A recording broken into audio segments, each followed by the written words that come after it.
Hey guys, in today's video, I'm going to show you how to add Google AdSense to Shopify. Let's begin.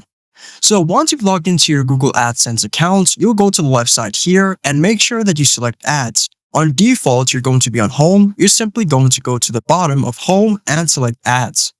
After selecting ads, you're going to see something which says get code under let Google place ads for you. You're going to select it and then it's going to give you the code that you can copy. Now you can manually just copy it if you want, but I would recommend just using this copy option because there can be cases where you simply miss out a letter or a symbol. So I'm going to select copy. Then all you need to do now is go to your Shopify store.